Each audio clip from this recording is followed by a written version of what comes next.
Hello. We are back with yet another episode in Pursuing the Prize, and we're still considering what pertains to the kingdom of God. And we now have our third entry out of four where we're talking about the king of the kingdom. And just to briefly review where we have come from with all of this, we saw in our first discussion about the king of the kingdom that Jesus would be a king, that the one who was to come would occupy the throne of David. And we considered the significance of that throne, the fact that God was going to raise it back up, and he was going to empower Jesus Christ to be the one to sit on that throne. We saw last week in our discussion that Jesus promised that he would build his church, in contrast to what we hear sometimes from people that Jesus did not come to build a church, that he had no interest in such a thing, and that it's an invention of man. We have a direct statement from Jesus where he actually says he will build his church, and it would be upon the bedrock of his identity. That is, the fact that he is the Christ, the anointed one of God.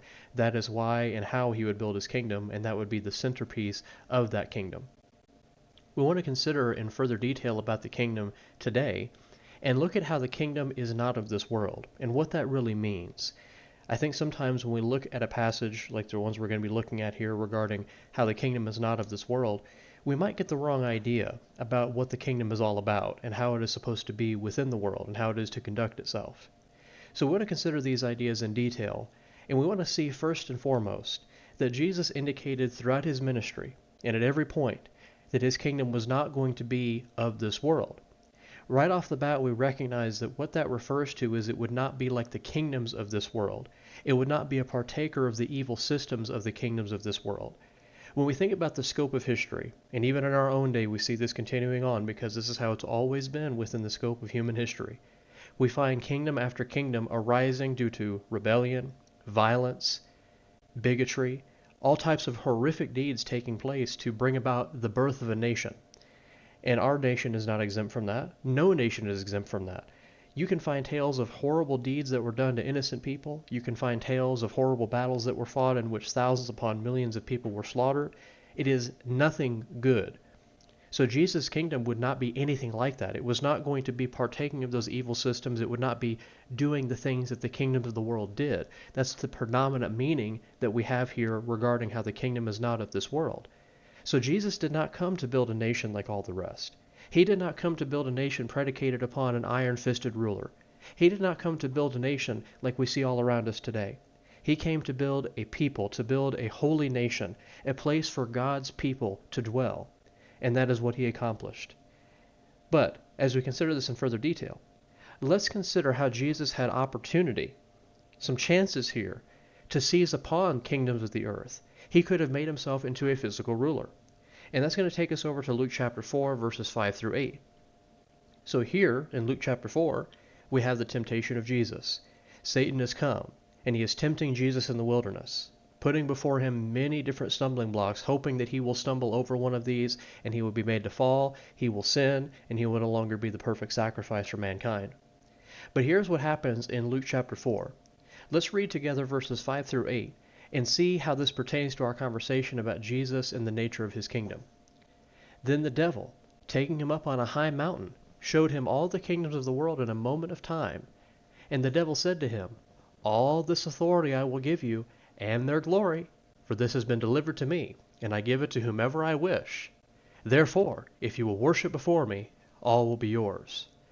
And Jesus answered and said to him, Get behind me, Satan, for it is written, You shall worship the Lord your God, and him only you shall serve. So what is taking place in this passage? So here's Satan telling a lie, which should not surprise us. He takes Jesus up on a high mountain, and he shows him all the kingdoms of the world in a moment of time, showing them all their glory, all the authority they possess, the people they rule over, the nature of all the things they have, the splendor of these kingdoms. And he says to Jesus, I can give this to you. I can give it to whomever I wish. And the only thing you have to do is fall down and worship before me, and all of it will be yours. Now again, we must emphasize that this is a lie. All the authority Satan has is delegated to him, and more than that, we find that this authority was not really something for him to delegate to others then. That's another conversation, but I just like to point that out in this passage, that what Satan is saying here is clearly a lie. So that's why Jesus in verse 8 responds to him, Get behind me, Satan. Get away from me. Quit bothering me with this. And the reason is because of what the law teaches, because of what God said about this. You shall worship the Lord your God, and him only you shall serve. Now again, despite the fact that Satan was clearly telling a lie here, we still see that Jesus had that opportunity, that temptation laid at his feet, to seize the nations of this world, to have the authority, to have the glory, to have all the splendor of all these nations, and he chose not to. He did not choose to take this for himself. He did not fall prey to this sin and this temptation. He resisted this. That's the first instance we find there of Jesus not taking the kingdom of this world and not wishing to be like the nations of this world either. Let's consider another passage that does not have to do with Satan directly, and let's go over to John chapter 6 and verse 15. So again, in John chapter 6, we're finding here that Jesus has just worked one of the defining miracles of his ministry, the feeding of the 5,000. And after that event takes place, here's what we find in John chapter 6 and verse 15. Therefore, when Jesus perceived that they were about to come and take him by force to make him king, he departed again to the mountain by himself alone. So Jesus perceives that they were about to come and take him by force. He's speaking there of the people that he has just fed. And he perceives they're going to come and take him by force and make him a king. And instead of saying, yes, that's exactly what I want. Please, I want to be a king. I want to reign over these people. I want to show them who's boss. I want to be able to tell them what to do. That's not what Jesus does. He departs to a mountain by himself alone. He leaves the area. He does not allow this to take place. He does not fall prey to this temptation. Now again, if we look throughout the scope of human history, we could find many situations where there were people who came to a person, even in Scripture we find this, and demand that someone be made a king. They want to have someone to reign over them. Their desire is to have this person over them in some capacity. And they fall prey to the temptation, and we see that destruction is often the result. But Jesus did not let that happen. He knew there were other priorities and there were more important things, and that his kingdom was not going to be a kingdom on which he reigned on a physical throne in a physical place, reigning over people in that sense as we see with the nations of this earth. But it would be fundamentally different. It would be distinct from those nations. It would be far superior to those nations.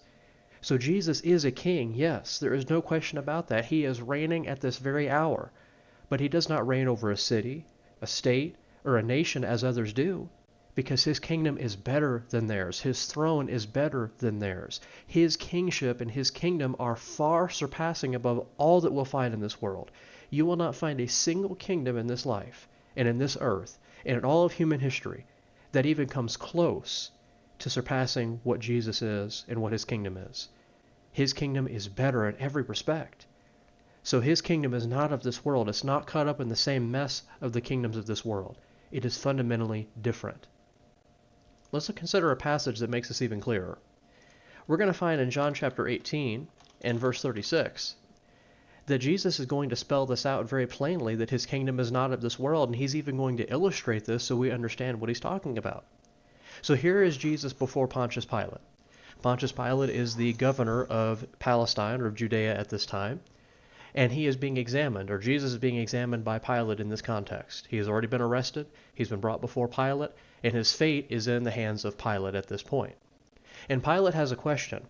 Are you the king of the Jews? And Jesus responds to him and basically asks him a question in turn and says, are you asking this for yourself? Or are you asking this because others have said this of me? And Pilate doesn't seem to really appreciate that, and he's saying that your people are saying this about you, and so there must be something to it, and he's really curious about what all this is about and why they're doing what they're doing. And here's what Jesus says in John chapter 18 and verse 36 in response to what Pilate has to say in verse 35. Jesus answered, my kingdom is not of this world. If my kingdom were of this world, my servants would fight, so that I would not be delivered to the Jews. But now my kingdom is not from here. We'll read verse 37 as well. Pilate therefore said to him, are you a king then? Jesus answered, you say rightly that I am a king. For this cause I was born, and for this cause I have come into the world, that I should bear witness to the truth. Everyone who is of the truth hears my voice. So what Pilate says about him being king is true, but his kingdom is not of this world. And notice again, going back to verse 36 for just a moment, we see that the proof of the fact that his kingdom is not of this world is the fact that his servants were not fighting. Jesus did not raise an army of soldiers that would then go forth and slay his enemies, that would then go forth and overthrow the established authorities, that would then go forth and rally supporters and destroy opponents. That's not what Jesus did. His kingdom was not of this world, and it is not still of this world. His servants are not fighting other people in this world with swords and spears and guns and bullets and so forth. They're fighting in a different way. But here, again, with this specific context and this specific situation, it was visible to Pilate that his servants were not trying to liberate Jesus. They were not trying to overthrow the established authorities. That was the proof that Pilate needed to see that the kingdom that Jesus was over had nothing to do with the way of this world. We find, if we were to go back just a few verses earlier in John chapter 18, verses 10 through 11, that you remember the Apostle Peter, a very zealous disciple. What did he do? He drew his sword. He chopped off the ear of the servant of the high priest. Do you remember how Jesus responded to that situation in John chapter 18? He healed the man who had his ear removed by Peter's sword. And he told Peter to put that sword away, that it could not happen this way, that these things had to take place in order for the scriptures to be fulfilled. So Jesus, at that moment, when Peter did that, he could have said, yes, everybody draw your swords, go to battle, fight against these people, deliver me from my enemies.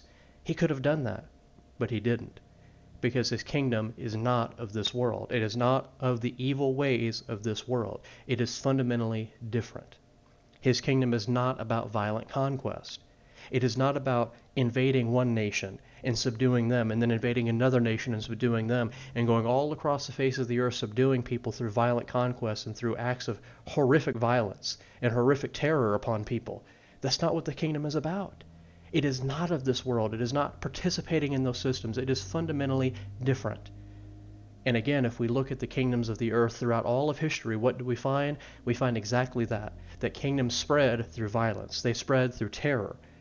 Now, there may be exceptions to that are very rare, but generally it almost always comes back to that violence. It comes back to that terror that has to be used to spread their principles, to spread their culture, to spread whatever they desire to get out there. They have to resort to things that are evil.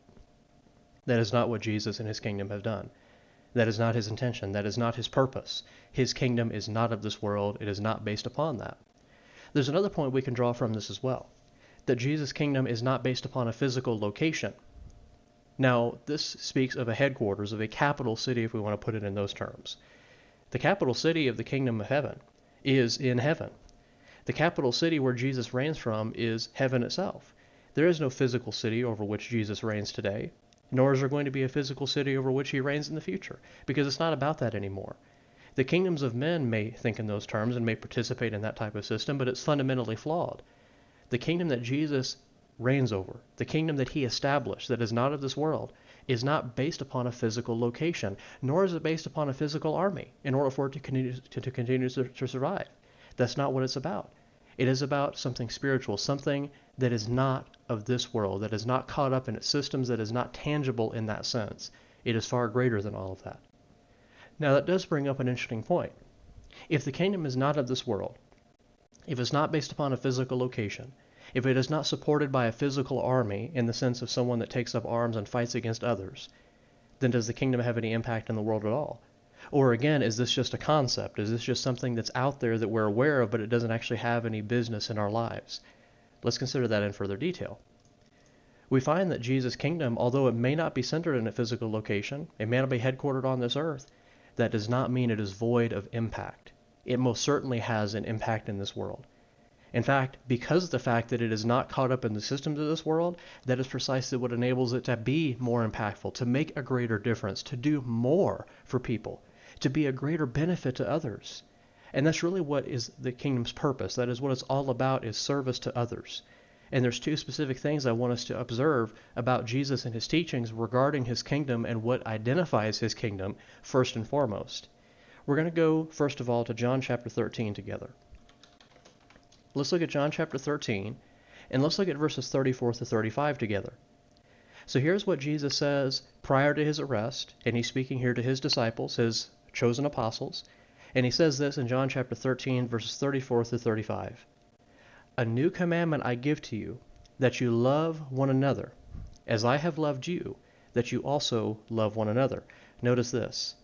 By this all will know that you are my disciples if you have love for one another. Now, it's important to observe that Jesus' commandment here is not new in the sense of it being a brand new teaching out of nowhere. They were already taught to love one another. But notice it's the degree of love that is new. That you love one another as I have loved you. The type of love that will sacrifice itself for others. The type of love that puts others first. That is what Jesus has in view here. And verse 35 says, all will know you are my disciples if you have that type of love for each other. That is to be a defining mark of his kingdom. Can you think of a single kingdom of earth throughout all of history that has been spread through love? That has put love as its first and foremost guiding principle? We have many nations whose first and foremost principle in their lives and in their governments is liberty and justice and all these things, and I'm not saying anything bad about those principles. But I'm saying that love has really not much in those types of arrangements and within those types of priorities. But here, the kingdom of Christ, the kingdom over which he reigns, love is the first thing. It is the preeminent thing. It is what shows others what the kingdom is all about. The type of love that puts others first, that is willing to sacrifice for them, that is there to be supportive and encouraging to the best of its ability, that will, yes, chasten and rebuke when necessary, but that aims to do what is right by others at all times, no matter the situation, no matter the context. That is the type of kingdom we're talking about. We must also go to John chapter 17. And in John chapter 17, we're looking at verses 20 through 21. And here's what Jesus says in his prayer prior to his arrest. Not the prayer in the garden, but his final prayer, the Lord's Prayer here in John chapter 17. And let's read verses 20 through 21 together and understand one other aspect of his kingdom that defines it. I do not pray for these alone, but also for those who will believe in me through their word, that they all may be one as you, Father, are in me, and I in you, that they may also be one in us, that the world may believe that you sent me. So unity is another defining mark of the kingdom. Now, once again, I'll ask you, can you think of a single kingdom in the history of the world that has been known through and through for unity? You may be able to think of certain instances where a nation came together over a tragic event that happened.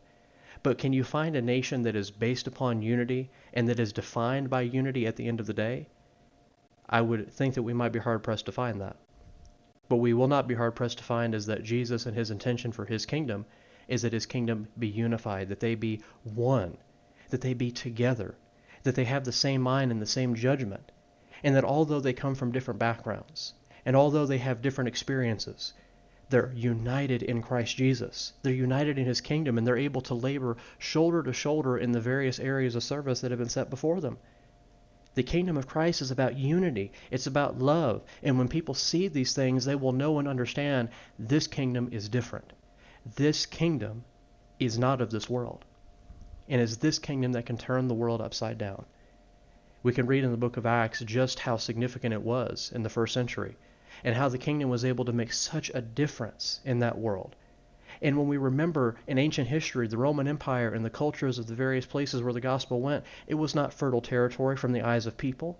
It was not necessarily a situation where you'd expect a gospel like this to flourish, and yet it did.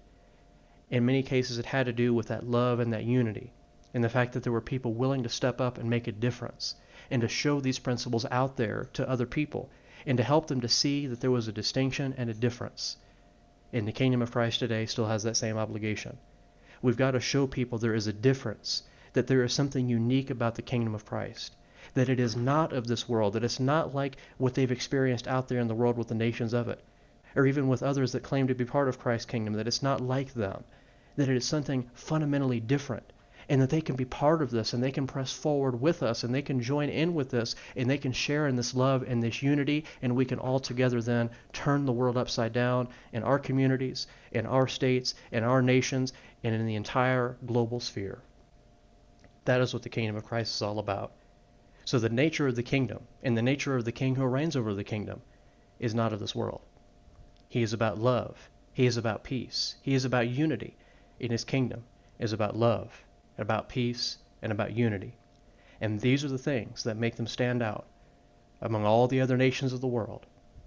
And the fact that it continues to endure this day is a testimony to its power, to God's providential working, and to his intentions for his kingdom, even into our day here in 2024. We're out of time for today. but I thank you for your time and attention to this matter. We're going to wrap up our study of the king of the kingdom next week when we consider the topic of authority.